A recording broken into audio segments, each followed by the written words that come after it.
if I don't change my life right now, then I'm gonna be in a black hole for a long time. Cognitive behavioral therapy wasn't working, counseling wasn't working. I was researching various things that I could do. Someone recommended ayahuasca to me, and I don't know if you've ever heard of ayahuasca, but it's a psychedelic medicine.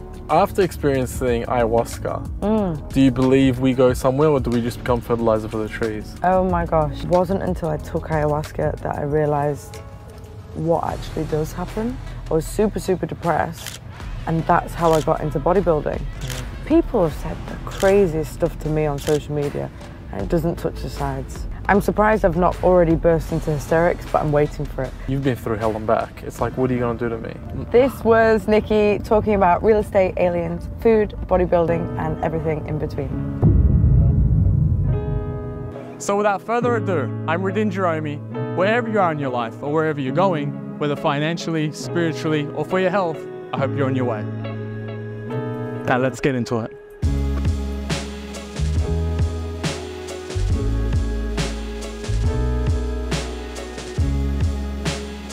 Nikki. Hi. When I do my research on guests that I do podcasts with, and I look on the internet and see their journey, you know, I find a lot of life events that happen to lead them to the person they are today. I want to know the journey from Manchester to Dubai. Have you got time? Got all the time. So, my life previously in the UK wasn't great. I am gonna go a little bit further back. I'm gonna go maybe to like 2019. This is where I'll start. I was working in gyms, but I was also caring for my dad, who wasn't very well at the time. He was working a lot. He was a wonderful, wonderful person, but he had a nervous breakdown, and he was like in and out of hospital under section and being finishing his time there and then coming out and then having to be resectioned. And when he was out, I was a live-in carer for him and then working in gyms alongside that, because being a personal trainer meant because I was self-employed, I kind of made my own hours and I could do that around his care. And when it was 2020, I had got in a relationship and my dad had been discharged again from hospital. And then COVID hit. So that year was chaos, as we all know. I decided to go into online coaching. I knew I was slowly falling out of love with what I was doing. I love training. Training's been my life, all my life. But I just felt like I was very, very unhappy. Long story short, the gentleman I was in a relationship with was unfaithful. He was being abusive, and I was struggling to juggle everything, like being with him, my dad's care. I'd lost 2 friends that they'd passed away earlier that year as well, so I was dealing with a lot. And my dad had only been discharged. My dad had only come out of hospital for 6 months, and then my dad sadly had taken his life, and I'd ended up having a complete nervous breakdown. So this is back end of 2020. I spiraled, as you can imagine. I left work, I stopped working. I was just living I was in this top floor apartment. My partner was making me feel awful for grieving. He was like, he'd work more and then he'd come home from work and say, you know, why isn't my food ready and things like that. And I'd say, I literally haven't eaten for 3 days. You know, why are you even asking me about, you know, he was making my life very difficult. So I realized I was very depressed. I didn't speak to a lot of people for a lot of months, and it just started spiraling worse and worse. So then fast forward maybe 7 or 8 months, I'd kind of come out of a period of grief. I thought I'd left my partner at this point, and it took me a very long time to leave him, because sometimes when you're trapped in these things, you don't really, and I also, because I'd lost my dad, it was very much like I needed someone there, even if he wasn't very good to me. I know, so it was complicated, and things started getting worse and worse pretty much towards it started getting 21, 22.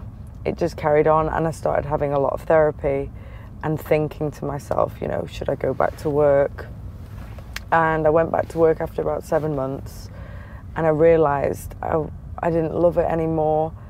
And my family have always kind of been in property. I used to be in luxury real estate before I was a personal trainer. I was a personal trainer for about 5 years. Before then I did luxury leasing.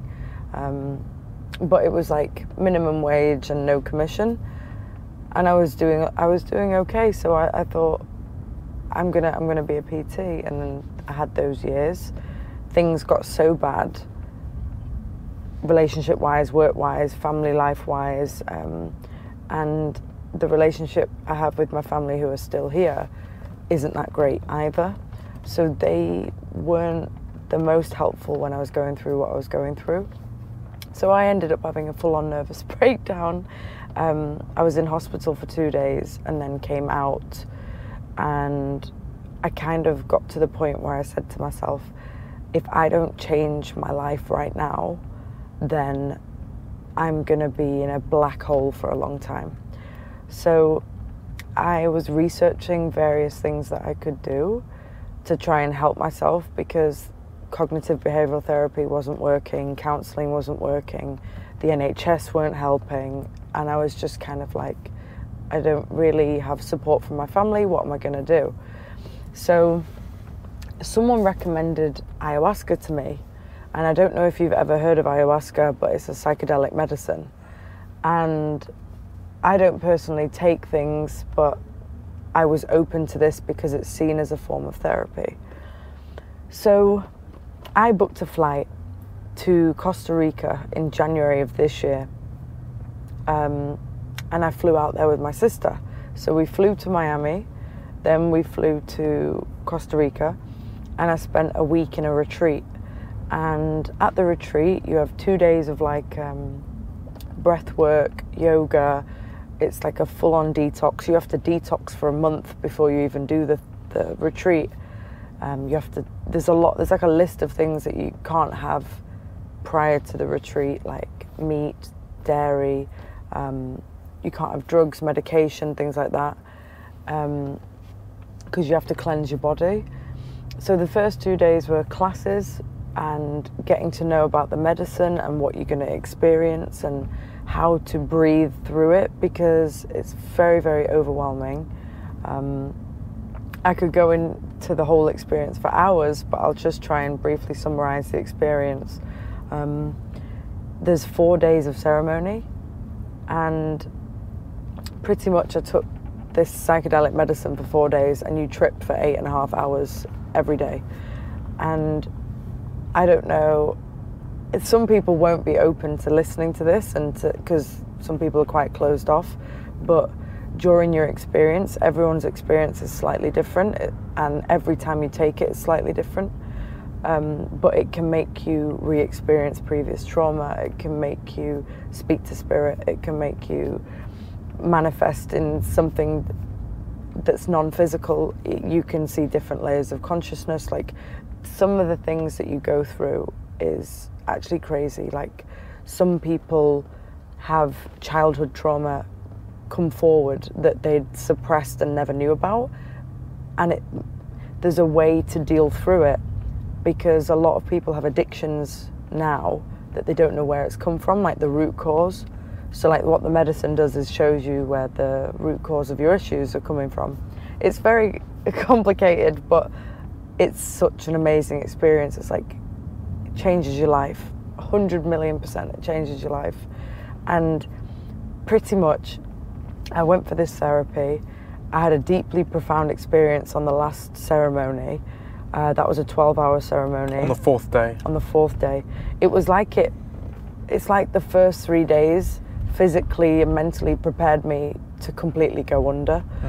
The first 3 days I was like, why have I flown to the other side of the planet for this? Like, it's like being on mushrooms. It was just, for me, I was like, I need something deeply profound to happen. And I was resisting because I was actually scared to see something that I didn't want to see, because my eldest brother's passed away and my dad's passed away and 4 of my friends have died to suicide. So it was just kind of like, and both sets of my grandparents have passed. So I was just kind of like, I'm open to this, but I'm also like, I was at such a low point in my life. I was kind of like, I'm ready to do whatever it takes to heal. But then I was also very scared because they did say to me, you can speak to and see spirit. So I think I didn't know whether I was ready to see or speak to people who'd passed in my life. You become very anxious and you become very resisting to whatever you're going to experience. And by the 4th day, I was so exhausted.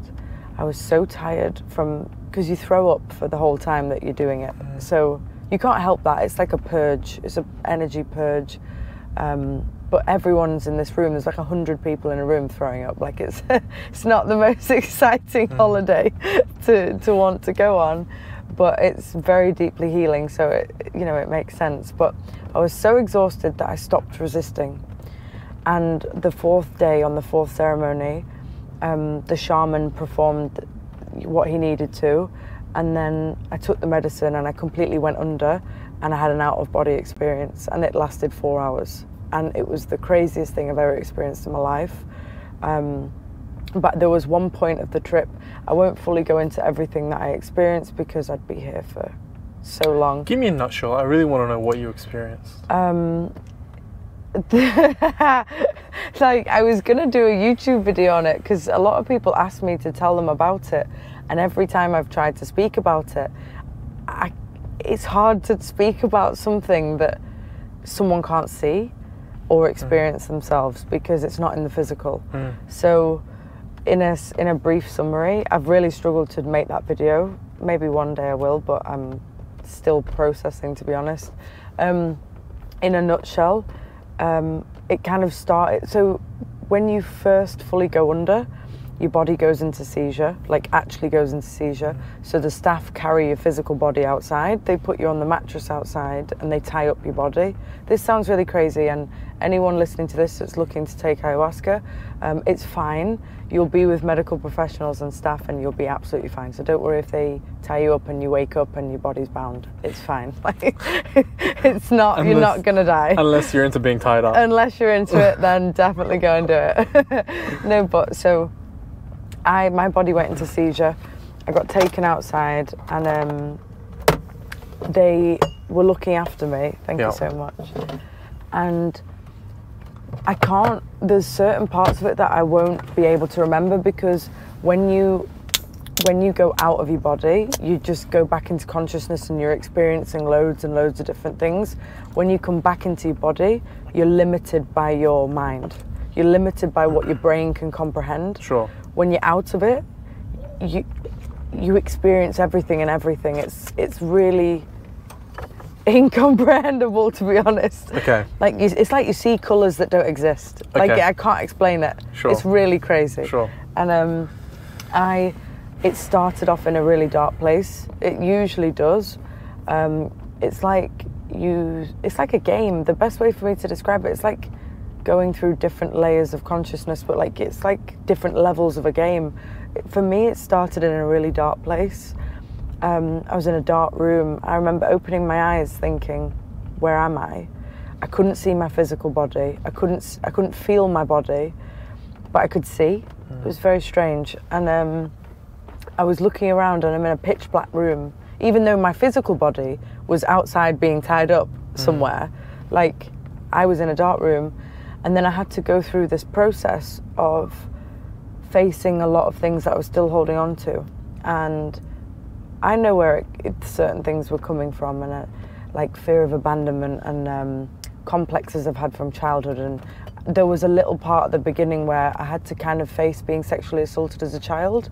So that was like something I had to go through at the beginning of this experience. It freaked me out. A lot of it was freaking me out, but you have to mentally, there's like acts of forgiveness, and there's various different methods to processing what you experience, and they teach you this at the beginning of the retreat, because they tell us everything that we could experience, and ways to kind of mentally get through it. So you have to kind of channel through the dark stuff first, and then it takes you somewhere better. And a lot of people are so scared to face that's why they carry a lot of issues in their life. And they kind of said, if you come to a dark door, go through the dark door. They said, don't walk away from it. So some people physically experience getting to a door and like it opening and it's pitch black, and they're so scared to see what's on the other side that they don't face what they need to. Whereas I pretty much kicked the door down and ran through it. And I just was so exhausted that I needed to face what I needed to face. I did a lot of that. And then it kind of switches. So there was one, there's a lot to the whole thing, but there was different parts where I had surgery at one point. Like, I can't explain it. Like, there was physical spirit around me performing surgery on my physical body, and I felt it for 2 days after the experience. Where was the surgery? On my legs. Got you. But I can't explain it. So they opened up my leg. It was very strange. Okay, it sounds like, imagine saying, "Oh, I had surgery in space." Like, I can't even explain it. But you're gonna be like, whatever you took, I'm gonna take some this weekend. But we'll leave the details in the video for the retreat. Yeah, but it's for sure. Oh my God, it's the best place to go ever. But I spoke to spirit. There was one point that really freaked me out. I remember looking around, and these people were around me that I've never seen before, but I also felt like I knew them. And I remember physically shouting, "Oh my God, I've not seen you for ages. How have you been?" And they were like, no, you're not ready to come back yet. And I was like, no, I've just been having a human experience. And I was like talking to them like I'd known them for years. And they were like, no, you're not ready to come back. And they were like, oh my God, and they all put their hands on my chest, and it was very, very strange. But my body didn't look how my body actually looks. They were like, I remember they were pushing me back into the ground. It was you experience loads of different things. I was actually kind of glad that I didn't see my dad during it, but I know that my dad knows. So my family are very spiritual, and we kind of, my mum's a clairvoyant, so she speaks to spirit, but I was glad that my dad didn't come through in like a physical sense, because I don't think I could have dealt with it. But you experience loads of different things. Like, some people actually manifest into an animal, and then they have like a little animal experience in a different body. Some people go through various different things, but there was one point for me. So I didn't understand why I'd had alien surgery on my legs, because there's nothing wrong with my legs. I have physiotherapy, I'm healthy, I've got a good diet, I was always confused as to why I had surgery during the experience. And when I woke up the next day, I realised what they had done was, it was an energetic release of years of resentment from childhood assault that I'd been carrying for years that I didn't know about, that I was still physically carrying in my body. And the medicine, like ayahuasca, it actually heals you physically. And there was other people there that were having alien surgery on their neck, on their back, sometimes on the leg, like sometimes on their head.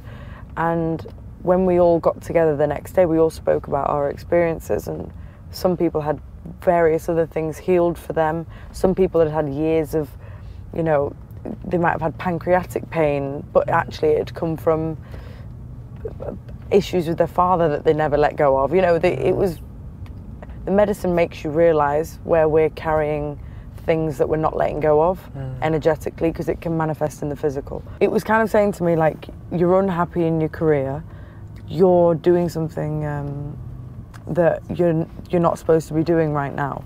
Like, as if to say, you've got more potential than what you're limiting yourself to. And it made me let go of a lot of things. It made me forgive a lot of people and my family for certain things. And it kind of showed me that I needed to make a complete life change, like move away, start again, pick a different career. Like, it was everything in one. And to leave the partner I was with at the time, who was a different guy.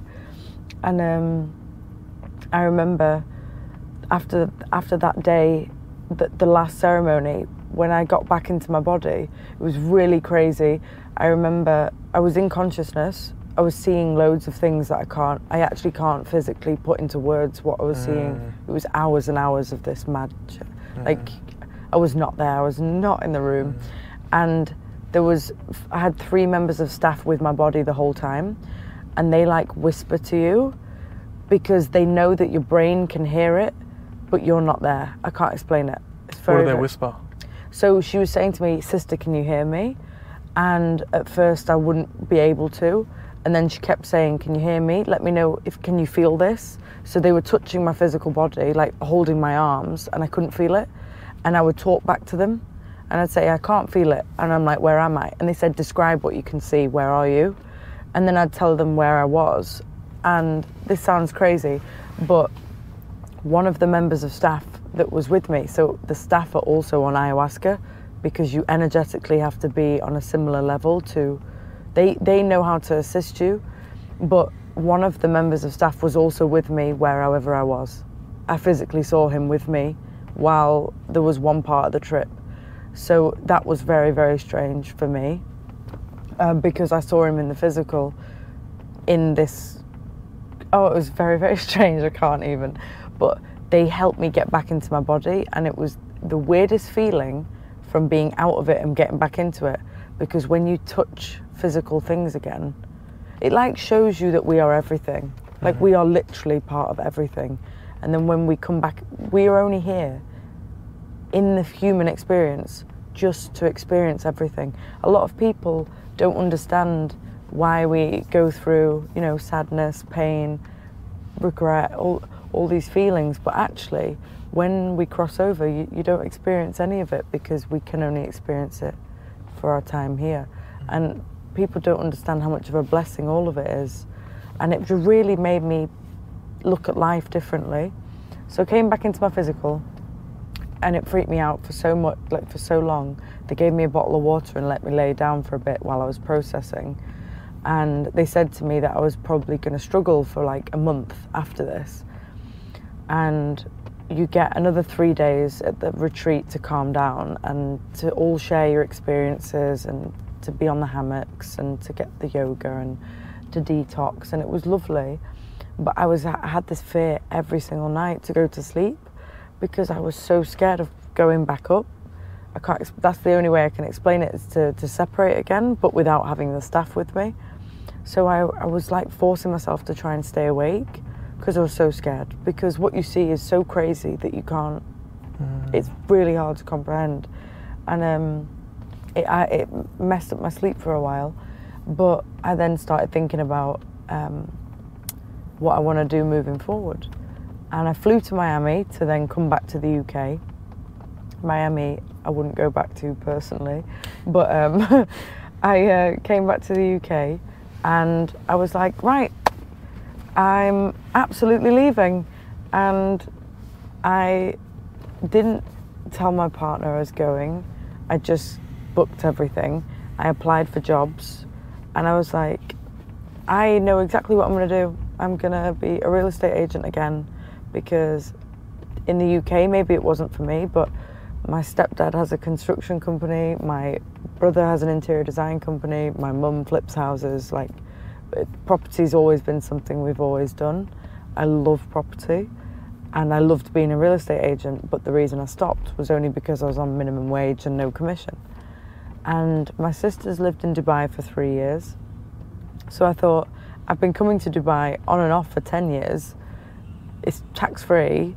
Why don't I be a real estate agent in Dubai and chase the dream, and I thought, I'm going to just give it a go. So in a very short space of time, I ended up applying for jobs, and I got 4 interviews, did all the first interviews, and got second interviews for them all, but only Macone Properties was the only one that I took the second interview for.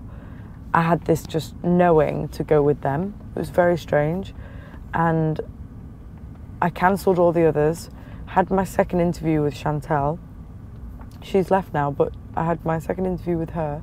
And she said to me, I looked at your CV and it says that you play rugby. I was like, yeah, I play rugby. She was like, oh, I used to play for the Dubai Hurricanes. And I was like, I literally, what? I was like, no way. I said, Dave, who I've applied to be with. And she was like, oh, that's so cool. And then we started talking for a little bit about that. And I was like, this just feels right. So then over rugby. And then started, I sold all my things. I came over to Dubai in February, but I didn't start till March. And best decision I ever made in my life, in every single way. I love the job I'm in. I love not being in an abusive relationship. I love having like the mindset I have now after before, because literally if you'd met me a year ago, you'd think I was 2 different people. I was so depressed that I couldn't even speak to people. I couldn't speak. I barely wanted to leave the house. I was still having therapy under the NHS. Like, I didn't know what I wanted to do with my life. And then I took some black medicine for 4 days, and now I'm the polar opposite person, you know? And I think what I'm doing at the moment, I'm trying to encourage a lot of people, 1, to prioritize their health over anything. Like, I live and breathe for it. 2, and mental health as well as physical. I did a lot for men's mental health when I was in the UK. After my dad died, I was an ambassador for one of the rugby charities in the UK. They're called Loose Heads. I still do bits for them, but because I'm based in Dubai now, I don't do as much with them because they're only solely based in the UK for the time being. But the job's been amazing. I've been very fortunate that I'm very ADHD, so I'm constantly doing something all the time. I'm constantly working. So that's why I burn out 3 times a day. But I don't mind being like that, but it's why I was very successful very quickly. However, I have recognized that I can't maintain that level of productivity long term, every day, all hours of the day. So I'm now making time for breaks and slowing down and working from home a bit more and trying to go to bed earlier. Because I do a lot all the time, and some people have said to me, are you distracting yourself from things you've been through? And I'm like, no, this is the first time in my life where all this productivity is because I'm not depressed anymore. It's because I'm thriving. It's not because I'm distracting myself. I'm okay now, you know? And a lot of people keep thinking, oh my God, it's like you've changed overnight. But actually this is a process of about 6 months that I needed, and I've had loads of therapy. I've probably spent about 10 grand on therapy, like it's crazy. But I think a lot of people are apprehensive to have therapy, and different things work for different people. And I think people should just, the most important things, find a job you love, do what you love. And some people avoid that because they're worried about money, but the money comes with doing something you love. 2, prioritize your physical and mental well-being always over anything. And 3, only really spend your energy on people and things that care about you and make you happy, pretty much. So at the moment, I don't know what this next year is going to have in store for me, but that is kind of how, in answer to your question, I ended up from Manchester to Dubai. There was also Costa Rica, Miami, Maldives, and some other places in between that, but that's how I ended up here. In your defense, you did say how much time do you got before you answer that question. Exactly. Sorry. So yeah. You know when you have a dream and you wake up and you don't remember the dream? Yes. Is ayahuasca like that, or no, you remember everything? I don't remember everything. Okay. But I remember, you know, like if you have a dream, sometimes you remember the car accident, but not the run up to the car accident, and then it's like you remember certain parts of certain dreams. It's like having a 4-hour dream and remembering 20 minutes of it. I can't explain it. I remember certain bits. Okay. But there's certain things that I've experienced where I then remember another bit, you know? It's like sometimes when you see something and think, oh my God, I've just remembered something from 20 years ago that I forgot, you know? It's like when you wake up Sunday morning and you think to yourself, I did that last night? Yeah. So that's what happens, yeah. Okay. I recommend it though. It's very, very scary. Yeah. But I recommend it. It's like skydiving. Skydiving was light work in comparison to this. Jesus. Yeah. I mean, definitely do that as well. How many jumps have you done? Just skydived Dubai once, okay. yeah. 7 years ago, yeah. Okay. What do you think happens to us when we die? After experiencing ayahuasca, do you believe we go somewhere, or do we just become fertilizer for the trees? Oh my gosh. So because my family is spiritual, I've always been kind of open to things, and I've been to a few spiritual mediums that have said things to me that they couldn't have made up. And over the years I've been more and more open to things, but I was always skeptical. I was always kind of like, I hope I get planted as a tree. You know, do we die? What happens? You know, things like that. And it wasn't until I took ayahuasca that I realized what actually does happen. I mean, some people listening to this would probably say, look, I'm set in my ways. I completely believe there's nothing outside of this. That's fine. If you believe that when we go, and you just nothing, fine, that's great. If you believe you turn into a frog, that's fine. If you believe whatever you want to believe, that's great. But I'm fully believing now, and like I've seen it. Like I don't usually, like, it's like I wouldn't believe in a ghost unless I saw it, you know, because I've physically seen leaving my body. And everything else I experienced, I fully believe when we cross over, you go back into a higher consciousness. You are energy going back into, you are the universe experiencing itself. You just go back into that. So I can't explain it. It's like when people say, oh, I've seen sign from spirit, because everything is energy, and I literally have that tattooed on me. Energy is everything. Yeah, because of that, like, I do believe in sign from spirit, and you can see that in so many different ways. You can hear it in sounds, you can see it physically, you can get messages. Like, for example, my family seriously believe in sign from spirit, like the rainbows, my brother. Like, we've been in situations before where there was no way that a rainbow could have appeared at a certain time, or a lorry's driven past with a rainbow on it when we've been talking about something. And, you know, that people need to be open to signs. And I think maybe it's a form of comfort as well. But I believe we go back into everything, and we are everything. But I do still want to be planted into a tree. Like, in the physical. I do want to be a tree. And then we'll see what happens. But I don't want to be in a box buried under the ground. What do you mean planted into a tree? You want to be cremated and then put in a tree? Yeah, but cremated, and then my physical body to just be used as like fertilizer for a little tree. And I like cherry trees. When you're cremated, is that fertilizer? I have no idea. Okay. But I don't know whether they actually use your remains to go into soil to then plant a seed. I'm not sure how it works. I should look into it. But is it early too? Yeah, very early too. Yeah. I don't know. But yeah, I believe we go back into everything. Yeah. I want to talk about men's mental health. Okay. Obviously, you've been through a lot. Trauma. Yeah, I'm trying not to cry. You've had your fair share of trauma. And,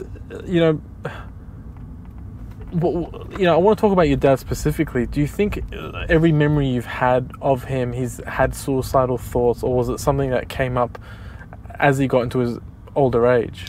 So my dad, bless him, had Asperger's, or some people say Asperger's, and it's like a form of autism. And was very routine, very regimented. The nicest guy in the world, didn't drink, didn't smoke. He just set the example for, you know, like the perfect kind of human. Like, he was the nicest guy, would have done anything for anyone, super hardworking. But his parents didn't understand why he was different when he was growing up. Socially, he was different. And his parents are very old school. They didn't believe in autism or people being different. They just, you know, you got brought up strict. I think his father's father was very strict, and it was just this ongoing issue.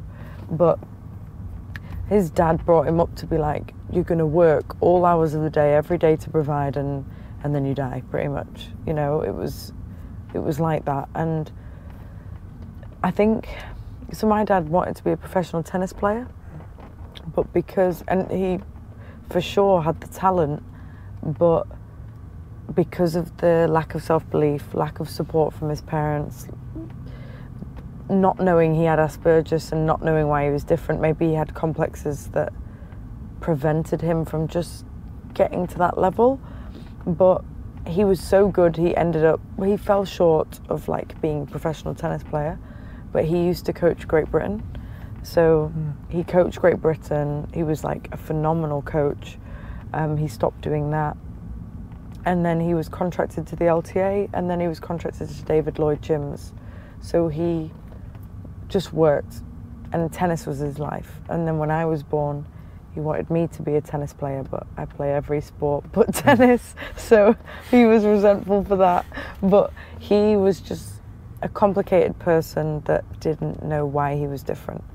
And he pretty much ran himself into the ground, and he didn't understand ways of dealing with your mental health. When he became depressed from overworking, he went to the NHS, and the GP said to him, you should have some antidepressants, you're just depressed. They should have said to him, oh, you've not been on holiday for 10 years, you should take a break. You know, you work all the time, you need to reduce your working hours, or go away, or go and be with your kids, or do something that will make you happy. But instead they put him on antidepressants straight away. And for me personally, I like highly advise people to not take antidepressants, because there are, unless it's a last resort, you know, but a lot of people are shunned away, and just the GP says, just take these, you'll be fine. And he became addicted very quickly. He spiraled. It affected his digestion, it affected his body in various different ways, his sleep. He then spiraled further, and then was he was sectioned within a matter of months. So I think regarding men's mental health, a lot of men don't know how to process the things that they struggle with. They don't know how to process their emotions. And my dad was very proud. He would never, ever have told anyone when he was not okay. Never. I don't even think I ever saw him sad once. But there comes, you know, issues with being like that. And that's why his breakdown was so severe. And when he had fully broken down and was vulnerable and just said to me, no, I'm not okay, I need time. When he was sectioned and I was visiting him in hospital, he on multiple occasions had said to me, Nick, I don't want to be here. And I'd say to him like, oh, but when you come out, like, you don't have to work again. Why don't we find you something more relaxing to do as a job? Why don't I take another job so then you don't have to work and you can live off your pension? And we were trying to think of, we can sell your house, we can do whatever it takes to make you have a comfortable life now that isn't anywhere near as stressful as it is. And he was like, sounds great, but I don't want to be here. Like, he was like, nothing you tell me now makes me look forward to life on the outside of these walls. And he was very blunt about it. And I said no, and I used to try and say to him, let's go to theme parks, let's do things that we never did, because he was never around because he was always working. I said, why don't we go to Blockbuster, and why don't we go and do whatever you want to do with your life now you can do. And he just didn't want any of it. I said, let's go to the Maldives. He didn't want to be here. and he put on an act to the hospital to have his sentence in a way shortened so that he could be discharged sooner. So he did everything they told him to do. He took his meds, he hid things very well, he told them he was feeling fine all the time. They discharged him several months early. He was still sectioned for 18 months, so it was a long time, but he was discharged early, and he just looked for every excuse so that they'd give him an opportunity to take his life. And he knew he was going to do it, but I didn't believe him. I knew he'd had an attempt before in the house because I walked in on it. That was the reason he was... So he was originally sectioned for 6 months. He came out for a few months. He had an attempt in the house when I was there. The ambulance came. He was then sectioned for 18 months, and then that's when he came out. But as much... I thought the first attempt was a cry for help, and I never thought he would genuinely do it. It's usually people that don't cry about it that are actually going to do it, you know? So I get very, very concerned about men's mental well-being, especially because my little brother's Asperger's as well. Like I message him all the time, like, are you okay? What's going on? How are you?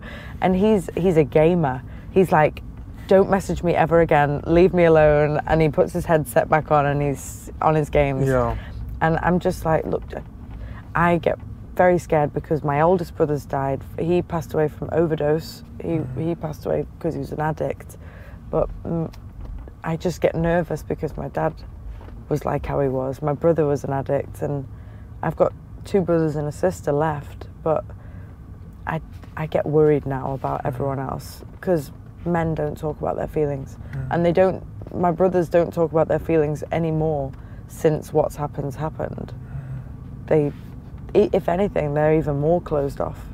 So I don't know how to personally work through that, but I'm sure if they want to open up ever, they will at the right time. I think you're 100% right. Men have always been told to hold in their feelings and be men, but I think that's starting to change. I own gyms in Australia. We had this conversation offline, and I was having a conversation with a group of 3 people, and in the gym, just members, and one of them said, you know, lately I'm having a little bit of, you know, an increased level of suicidal thoughts. Oh. And the other gentleman said to him, why do you think we're all here? That's mad. Yeah. Oh my God. Oh, in the gym? And then what are they doing now that... Do you know what they're doing now? Are they helping each other at all? Are they opening up about how they're feeling, or...? No, I don't think they're... I think that's what men love about the gym. Well, it's my release as well. Yeah. I think it's on both sides, men and women. I've seen some funny memes about how... I don't know whether you've seen it. There's... I'll have to send it to you. I've seen all the memes. There's one that says... when the gym cures your depression, and it's this nun with it's like can't explain it. It's like this horror, someone dressed up as a dead person that's depressed, but they're training in the gym, and I can't explain it. It's so funny, and I need to send it to you. But it's literally like saying everyone that's depressed goes to the gym, and it's really funny meme. I'll have to send it to you. Send it to me and we'll put it up. Yeah, do. So look, and those guys, I was just in Australia last week, and those guys are still at the gym, they're still training, they're still buddies. I think they all get together and have each other's backs. You know, that's so good that you have gyms for that reason, because you're literally like helping everyone's depression, pretty much.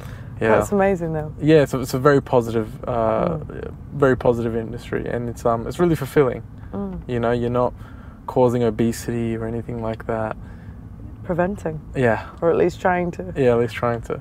So yeah, it's a real positive industry, and I like the guys that get in there. And to be honest with you, when I started first doing gyms, I was like 95 kilos. I didn't even go to the gym. I just loved the business model and sparkling water. Amazing. Is this got calories in it? Oh yeah, you can. I'm just gonna...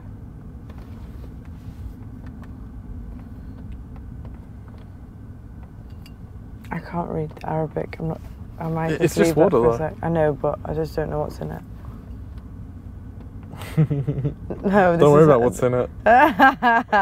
Watch me pass out after. Let's Google this because you're thirsty, and I don't want you to be thirsty. Thanks. If you like this video, consider subscribing. We do weekly podcasts with experts in every industry to help you find direction and guide you on your way. Now let's get back into it. 0 calories per 12 Oz. Okay, I mean, well, there mustn't. That should be fine then. I mean, 0 calories per 12 Oz. I mean, it's just sparkling water. Yeah, it should be fine. I hope so. It's because I don't trust tonic water now. I thought there was no calories in tonic. No, there's sugar in tonic. Yeah, I didn't even know that. Yeah. And I was drinking loads of it. And then I was like, why am I obese now? Why is my face swelled up? Yeah. And then I looked at the actual thing and there's like loads of sugar and loads of calories. And I was yeah, there you go. I need to check everything now. But yeah, carry on. You're very brave to be coming on a podcast right now while you're shredding before a comp. I mean, I didn't know if you had snacks in here, but yeah, I mean, to be fair, I haven't hit I've hit a wall, but I've not hit the wall. And the wall usually comes in about 10 days out. And that's when you mentally don't want to be doing anything outside of your bubble of prep. You know, I can still function, I can still do viewings, I can still work, I can still get in the back of a car with strangers and you know, have a chat and, you know, pray that they don't go and take me somewhere and bury me. But like, I'd like to think we're friends now. Yeah, I mean, to be fair, I feel fine at the moment. I'm just so hormonal, like, Sure. But it's because of the time of the month. So that is, so like, I'm surprised I've not already burst into hysterics, but I'm waiting for it. So that will come at some point. You'll probably say something really random that's not even sad, and I'll just cry then. Yeah. So, but I've literally, like, just woke up in the morning. Usually I start singing and make my coffee and do my thing and make my breakfast, and I'm super happy. But I'll just wake up, burst into tears, then have my coffee, burst to cry again, and I'm just like, maybe it's nearly the time for the wall. Because usually you're just hormonal, hungry, exhausted, and it's hard when I work outside a lot. And I usually wear a suit to work or you know, it's hot, you're driving around, you're dealing with clients that are wonderful, wonderful, and it's just a lot, you know. I can't sit and stare at a computer for longer than an hour straight now. No, and I got, like, real estate's a hard game. It's a very hard game. It's very mentally draining. A lot of pressure. You live in a world of uncertainty. You know, does he want the house? Does he not want the house? Maybe he's leading you on, or is he signed for it but it hasn't gone through? Deposit hasn't gone through. He goes to a barbecue tonight. A friend of his tells him that not to buy a house. That's happened to a colleague I work with. Everything was finalised, and then the guy literally went to dinner with a friend, and the friend was like, "Don't buy this, buy this." And they pulled out. It's uncertainty. You have no idea. You live in a world of uncertainty. And the long working hours, there's no 9 to 5. 24/7. It's 24/7. It's almost a lifestyle. Yeah. And the money, I'd argue the money isn't worth it, because you dig into your savings. Yep. And then you make a bit of commission, which you got to replenish your savings. Yep. Why is this? And also you're not even guaranteed. So like, for example, I like to sell a lot of off plan. And you might not see the money for 9 months. Like, when you get a sale, you're like, woohoo! The number of commission goes up on the board, and then you're like, I actually don't see that for 10 months. Yeah. So then it's like, why am I excited? You know, I'm still broke. Why is there so many real estate agents in Dubai? I mean, it's a lucrative market. There's money to be made here. Exactly. If it's this hard here, I can imagine how hard it would be anywhere else in the world. True. I think what is probably quite desirable for a lot of people, this is tax-free. I mean, who wouldn't want to live somewhere tax-free? The weather, the social life probably, the fact you're near the sea, you're near the desert, you're in the city. Like, there's so many things to do here, it blows my mind. Like, there's something different you could do every day. It's so well cultured here. There's so many different people from so many different areas, so many different languages. I feel like, excuse me, I'm gonna burp. It's because of the drink. But there's so many. You're definitely from Manchester. Oh yeah, for sure. Well, there's so many different things to do here, and in regards to real estate, like, why wouldn't you want to be living somewhere gorgeous, tax-free, with uncapped commission, with amazing nightlife and sea, sand, camels, God knows what else. You know, why wouldn't you want to experience that? To be honest, I understand why some people would be put off by working in Dubai, because there's pros and cons of everything, but it's amazing to work in. I think so anyway. I think it's just that so many things to love about it. I mean, I love Dubai. I'm never God. moving back. This Love is home that. for me now. Love that. You as well? Yeah, probably. The only thing is, I know, or at least I want to be a mum in the next 5 years. Sure.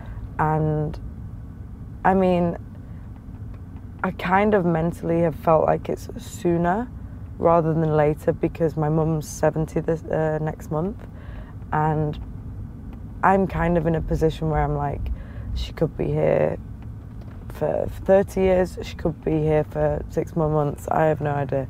But like, because of what happened to other members of my family, I get nervous that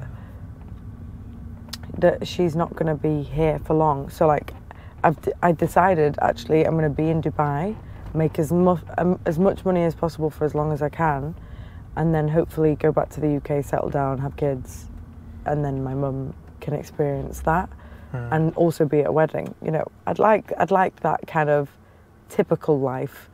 Sounds great. I want that dream scenario. I mean, I know it's not always the case, and it might not happen. Who knows?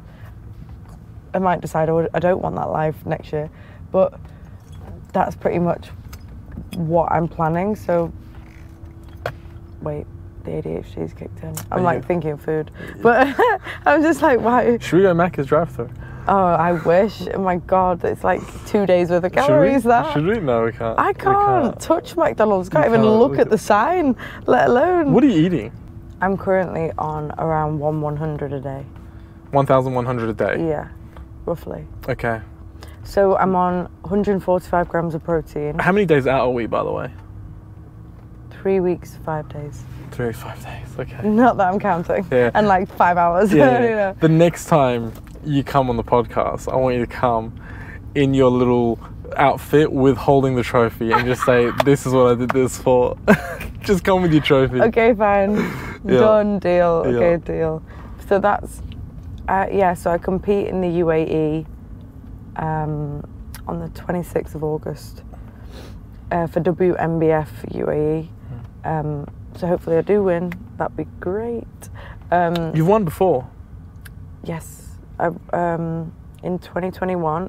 So going back to all the trauma, when I was going through, obviously, Dad's passing, my ex-partner being unfaithful, all of that, I was super, super depressed, and that's how I got into bodybuilding.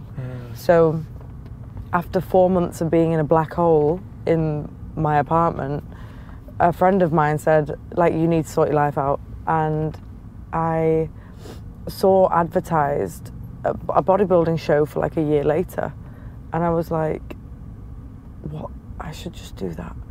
And I'd never done bodybuilding before. Like, I play rugby, it just had never even crossed my mind. But I got a coach, I reached out to him and I told him my situation, and he said, look, no pressure on yourself, we'll go into an off season and then you can prep. And I was like, I don't know what you're talking about, but great. And so I put size on for like 8 months, and then went into a 3-month prep, and it saved my life. And it made me strong enough to the point of then going for the therapy of ayahuasca. So that whole process got me out the dark hole, because it makes you regimented with your diet, your supplementation, it makes you focus on your sleep, your training, your eating, everything, like your steps, getting into routine, getting out of bed and not being depressed. Like it gave me a goal, because I'd stopped playing rugby as well because of everything. So then it was very, very weird as well. I said to my coach, you decide what shows I'm doing. I'll just do whatever you tell me, you know? And he booked a show for like 11 months later. The first one was near my birthday. I came second in my first show, which was great. I didn't even think I'd place. So I came second in the first one. I didn't place at PCA Universe because I wasn't on steroids. And the girls that were on steroids looked unbelievable. And I was literally clapping them onto the stage thinking, I've lost. But they looked amazing. So I didn't place at PCA Universe, and then no shade on anyone that takes steroids, like, you look amazing. And then the third show I did was like 2 weeks later, and it ended up falling on my dad's birthday. So it had been my dad's first birthday after the passing, and my coach had no idea when my dad's birthday was. And I was like, oh my God, I'm competing on my dad's birthday for the last time this year. And I had this deep knowing that I was going to win. It was very, very strange. And like, I literally ate 5 donuts before I got on the stage. Like, I just was so relaxed about the whole thing. I mean, if NFM UK are listening to this, they're going to be very mad, because they're going to think, oh my God, who did we let win? But I just remember... Nobody's going to be watching this. Oh yeah, don't worry. And I remember literally just turning up to the place, no anxiety, no fear about anything. I felt like he was with me, and that he was just like, go and enjoy yourself because you've already won. Yeah. It was very strange. Yeah. And I ate the donuts I wanted to eat. I got a bit of a pump on from it. I shouldn't have done it, but I just thought, I don't even care anymore, I've already done 2. And I managed to win first in the first category, first in the second category, and second in the pro show. Wow. That day. So I came home with 3 trophies. Wow. And I was like, this is insane. So then it made me love bodybuilding, but then I needed time off because rugby comes first, always. And my rugby team at the time said to me, you need to put 2 stone on before we'll let you play. So I stopped with my coach and started binge eating to put 2 stone on as quickly as possible to go back to rugby. It made me very ill, but like, I went back to rugby, so it was fine. And then obviously I've decided to compete again here. And I can't remember what the first thing you'd ask me is, because What's your diet? I don't stop talking. What's your diet right now? Oh yeah, so my actual diet. So you're 1,100 calories a day? Yeah, roughly. I'll talk you through my actual day. I see you on the stair mill, the stair climber. Oh yeah, reading. Reading? Yeah, yeah. How? So I'm the kind of person, I always have to do like 100 things at one time. Yeah, but the book's shaky. To be honest, I could read when I'm driving. Like, you just get used to. Sure. I can't run and read. I'm yet to master that skill. Yeah. But for me, I'd love to see you running in JVC with the encyclopedia in your hand. That would be. I mean, I don't know why I'd be reading an encyclopedia, but I would definitely. You'll see it one day. Yeah. But when I do my cardio, the only cardio I actually enjoy is running. And I can't do a lot of running while I'm on prep because it causes muscular atrophy. So it can make you reduce whatever muscle you currently have. And also it's just knackering. But and I can't read when I'm doing it. So I either do the treadmill or the Stairmaster. The Stairmaster gets you to the higher heart rate quicker, and it's easier to maintain at a slower pace because you have to roughly be 140 heart rate or higher. To be in a fat burning zone. But yeah, I'm 140. It depends on your age, your height, your weight, things like that, but I roughly aim for 140 and higher. Okay. So you can find out what your heart rate to aim for is on Google. Yeah. For anyone listening to this wanting to know what their fat burning zone is. I actually saw it not long ago, you posted it. Ah, yeah, I did, because a lot of people ask me like... Yeah. Mine's like 125, over 125. Possibly. How old are you? 27. 27. I'm 33, so 125 mine was. Maybe, and you also will have a higher metabolism than me because you're a male. Sure. So I don't know whether that, it all maybe makes a difference, but as long as you're like 130 up, you're in a fat burning zone. Sure. Because over 140 for me is like... Yeah, like I'm intense. dripping. Yeah. Like yeah. I have I take 2 towels from the gym, put one on my head, one around my neck. Yeah. And people look at me like, why is your top soaking wet. Yeah, And I'm like, yeah. you get on this for 40 minutes reading. Like, Yeah, I take 2 shirts. I finish one shirt and I start the next one. oh my God. See, I sometimes take like caffeine tablets before Yeah. and it makes me sweat even Same. more profusely. What are you eating to cut? So, to anyone listening, I do not recommend my diet. It is solely down to my personal preferences. I am a very fussy eater, and I'm also veggie. So, Vegetarian. yeah. So I eat at the moment. I wake up. Okay, everyone's gonna think this is gross. So I wake up and I actually have a can of Monster.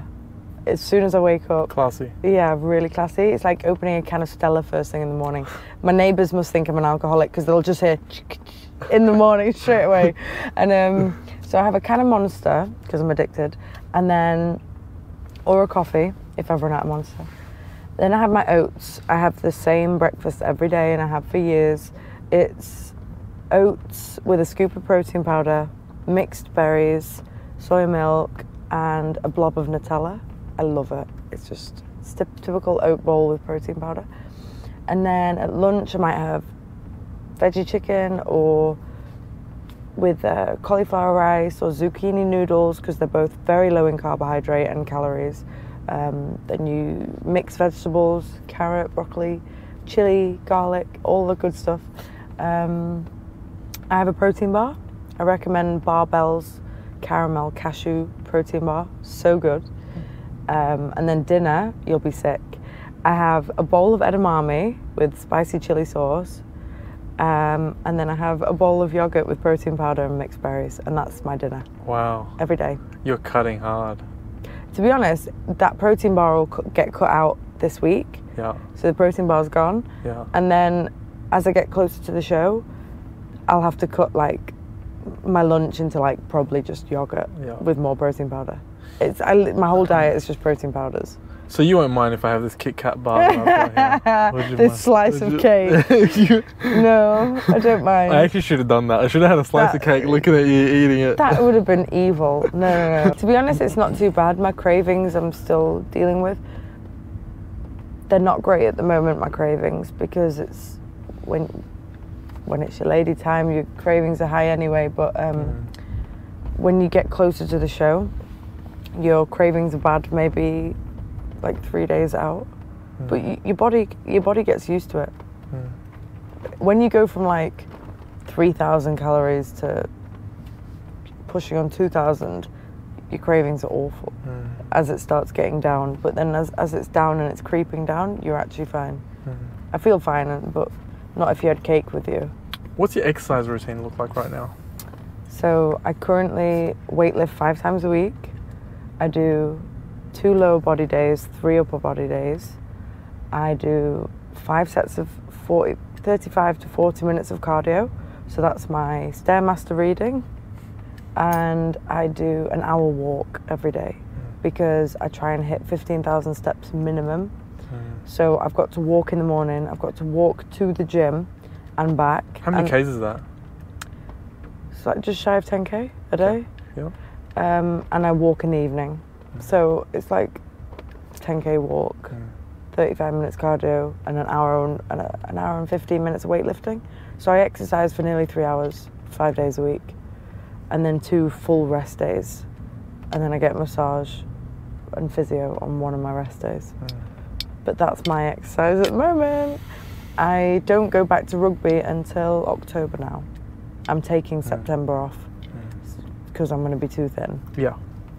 I think, obviously sitting down with you for the past, what feels like 6 hours. No, seriously. I think what makes you different from a lot of people, and I podcast a lot of people, is your tenacity, your grit. I think because, I've been through trauma, but I wouldn't give it up for anything because the trauma made me the person that I am today.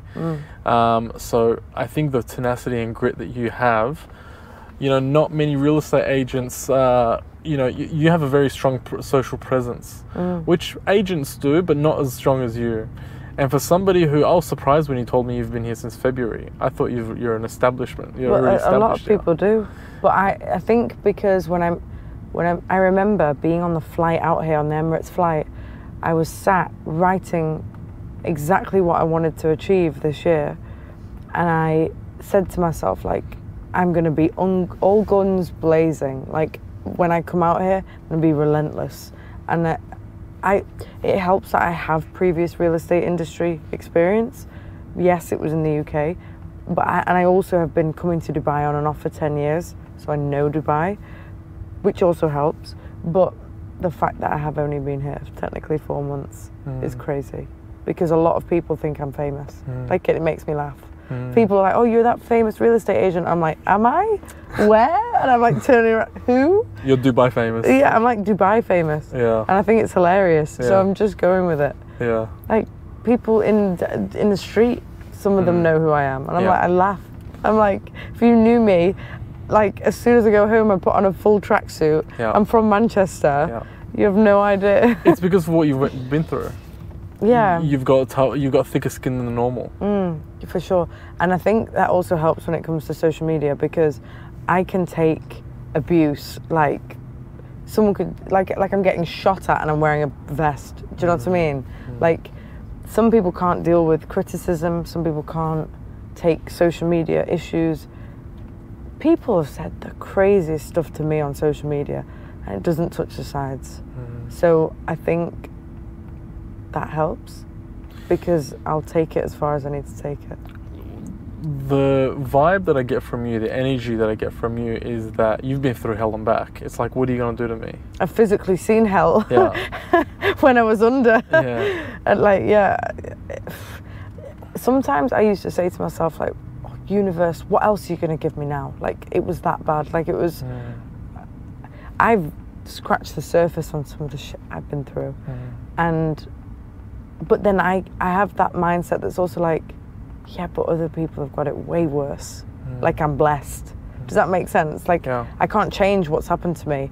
I can only control what I'm doing in the present. And I also am grateful that I'm even here, because I know that, like, I mean, I just know that some people have got it way worse. Of course.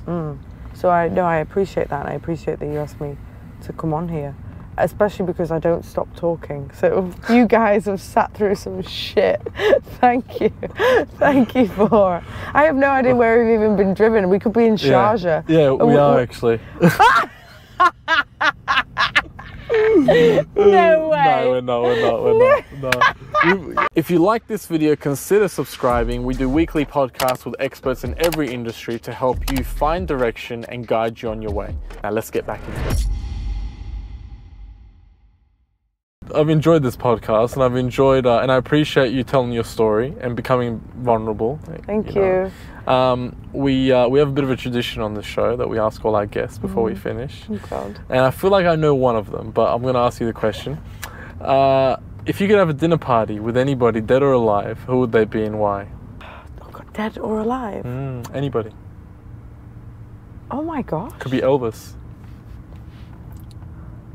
No, that's really freaked me out. No, seriously. Yeah, I felt you thinking that. How did you know that? I felt you thinking that. No, how? No, that's really freaked me out. I'm a clairvoyant. Fuck off. Are you actually? No. No, I swear to God, I was thinking about Elvis because... Yeah. Wait. Have you said that because you know about the whole my dad's situation with Elvis? No. Or no? No, that's really freaked me out. I don't know why it came to my mind. Oh my God. Yeah. No, that's really freaked me out, guys. Okay. I was thinking Elvis because, so my dad was obsessed with Elvis. I have so many pictures of him dressed up as Elvis, it's ridiculous. But my dad's funeral song was Can't Help Falling in Love by Elvis. And it's also my first dance song when I marry. And my whole family have this weird thing about Elvis. So for the fact that you even said that, that's freaked me out. Anyway, I'm not gonna lie, Michael Jackson. Yeah. I think he would be great to have a conversation with. Jim Carrey, because he is just a legend. And I just cry with laughter, even if he hasn't got his mouth open. I'm just pissing myself. So I feel like he'd be super interesting to have a conversation with. And maybe Warren Buffett, because Warren Buffett, I feel like, would be able to take me from where I am to multimillionaire in 6 months. So, yeah. I mean, he'd make me definitely better with spending. So, I don't know, there's so many people, but... Well, you're not spending a lot of money on food. To be honest, I spend a lot of money on food for other people. Sure. I spend a lot on other people, not necessarily myself. What do you mean? Like, Do you pay on dates? I don't go on dates. Okay. Yeah. Oh God, no. Trauma. No, I don't go on any dates, and I'm not prepared to date in Dubai. But I like to do things like grandiose gestures for people. Like I'll order bouquets of flowers for random people that I think are nice. And like the sales manager of Omniat, I sent her a bouquet of flowers because she told me the story of how her mum passed away. So I sent her flowers, and I send people food, and Right Bite sponsor me, so I give out their food, and don't tell Right Bite that. And like I don't know, I spend more money on, like if we go to a restaurant, I tend to pay. And people are like, you don't have to pay. Yeah. They're like, you're in an Arab country, the people on the next table will probably pay. And for some reason I just like to give. I'm a giver. So maybe it's because I can't spend on myself right now. Yeah. To be fair, I do spend a lot of money on cans of Monster being delivered. Like, I'm not joking, it's 200 dirhams for a pack of 12. That's like 40 English pounds. That's a lot. For a pack of 12. That's a lot. Why is it so expensive here? To try and import it over, or I don't know where I'm getting it from. Yeah. Or people, I just can't get it from the supermarket cheap. Yeah. It's not like going I feel like you're about to cry. I am. Because of that. This is the point. It's because of the monster. Because of the monster. I'm actually crying. No, I'm joking. No, but I don't know. It's I would say my dad and my brother, but I actually don't want to speak to either of them because that would freak me out. I don't know. I feel like my dad, I know what he'd say to me. He'd be like, I shouldn't have done that. And I would be like, yeah. And then he'd be like, shit. And we'd just laugh. And then he'd just go back. Whereas my brother, my brother would say the same. He'd go, I shouldn't have done that. And I'd be like, yeah. And then he'd be like, it was fun though. And I'd say, fuck, right. Because my brother was an addict for years. Crazy guy, cleverest guy I've ever met. He was in like the top 1% in the UK, like crazy clever. Wanted to do a medical degree, started his medical degree, but he mixed with the wrong crowd at uni. And he just spiraled, alcoholism, drug addiction, He was clean for 2 years, and then he relapsed, and his body just couldn't process what he'd taken, and he'd passed away. But like both situations, very different but very sad. But I just don't think, I think the time I got with them was the time I needed to have with them, if that makes sense. So that's why I'd pick Warren Buffett, Jim Carrey, and maybe Morgan Freeman, or Elvis. Elvis. I would say Elvis, but I feel like that would be more for my dad. I feel like Elvis, I mean, that would be so cool to see Elvis live. Yeah. But I feel like if Elvis came in, I'd say I need your dad there. Yeah. He's with him now, so they both don't need to come for dinner. So yeah, I'd say Jim. Maybe Will Smith. Will Smith? Yeah. Post-slap? Pre-slap. Not post-slap? No. Well, I actually thought about that the other day while I was listening to a podcast. I was thinking, prick. Sorry, Will. But like still love you. Yeah, still love you though. No, I don't know whether you've ever heard of Simon Sinek. No. Maybe him as well. I could just listen to him speak all day. Who is that? He's like, gives relationship advice. Okay. He's like one of those, do you know who? Matt Hussey? Oh my God. Are we on the same wavelength? So Matt Hussey is like another equivalent of Simon Sinek. Sure. Matt Hussey for sure as well. I think he's recently just got married. Very sad. Yeah, very sad. But you're not ready to date anyway, so it does matter. If it was Matthew Hussey, then yeah. So you are ready to date. Yeah, if it was him. Who was your short, three? Though. He's short. How short? He's short. Like shorter than 5'10"? Probably shorter than you. Shit. Okay. Probably shorter than you. But who's your three? This is not about me. It's about you. I know, but it's not about me. I'm curious. Like, I'm not joking. There are things going on as we're speaking, like ethereally, alien-y, spiritually, that we would never even be able to comprehend. Yeah. As if like, imagine like spirits all around the planet, like laughing at what we're doing and time caving in on itself and shit. Like, I swear, you see things that you don't even... I'm still processing, and it was months ago. People talk to me sometimes and I'm like, you have no idea what's going on right now. But you try not to think about how much is going on, because otherwise you'll break down. Would you do it again? 100%. Some people do it once a year, some people do it a couple of times a year, some people go once every 5 years, some people do it once in their life and can never do it again. I wouldn't do it anytime soon because it was so mad. And I'm still probably at a point where I'm scared to face seeing my dad and my brother. But I faced it this January, so what's to say I wouldn't do it again? I would definitely do it, but I think it's maybe more so when I'm called to do it. It profoundly changed my life. It was worth every single penny. You think I should do it? One day. Just for the full experience. And you'll be like, that bitch told me to do this? You'll be like, this. I'm going to message, You'll be like, I'm going to message her later and call her a bitch. But no, it's... I think when I'm ready to do it, I'll message you and I'll see if you're ready to do it. I'd be definitely up for it.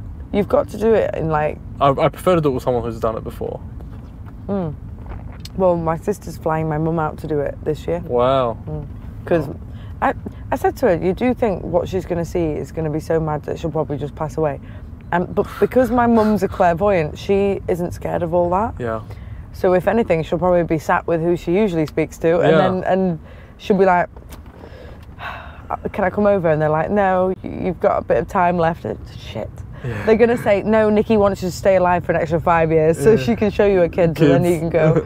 But what? Those are 3 people. Those are the 3 people I'm going to have at the table. I appreciate you making time for us today. There's a McDonald's. There's a McDonald's sign right there, by the way. Look at that McDonald's sign. Just look at that McDonald's sign. I'm not looking at it. It's not fair because it's been a long time since I've had a McDonald's. But do you know what? I'm craving super donuts with Biscoff spread. And I'm going to pre-order all my cookies and all my donuts for my first show, and then my second show is 4 weeks later in the UK.